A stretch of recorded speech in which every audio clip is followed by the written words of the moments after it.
and a ballot came across the screen. The ballot had a straight party ticket vote for both the Democrat and the Republican. It was a filled-in circle, which is an intentional mark. It's not a dash, it's not a dot. When the ballot came across the screen, there was no other marks. None of the judges and none of the other ballot proposals had been voted on. The poll worker then said, I think I'm going to give it to the Democrats. That's absolutely absurd. That is illegal. The vote should have been tossed out. At that moment, I said, absolutely not. I'm going to challenge this. So I go get her supervisor. And then her supervisor defers to her and says, well, what do you think? And I'm like, well, what do you think? It doesn't matter what you think. It's the law. Our feelings, our emotions, our thoughts are totally irrelevant. You follow the law. And that ballot is to be tossed out.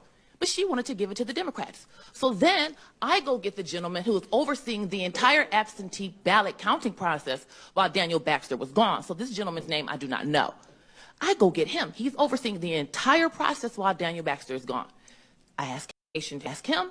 He says to the girl, what do you think? It was disgusting. I was enraged. And I simply asked a question. I said, well, why not give it to the Republicans instead of the Democrats?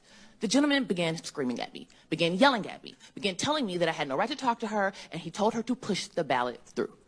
And prior to that, that same poll worker, a ballot came across the adjudication screen where this voter had voted for Joe Biden and the Green Party presidential candidate, and she gave the vote to Joe Biden.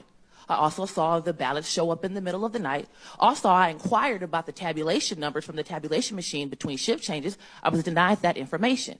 We saw a lot of irregular things. This is not an anomaly. Just because all of us have different accounts of what we saw, that doesn't make them invalid. And to expect Secretary Benson to actually do something about it is foolhardy. To accept Dana Nessel to do anything about it would be foolhardy. So we're appealing to you guys to do something about it. Because if our elections aren't fair,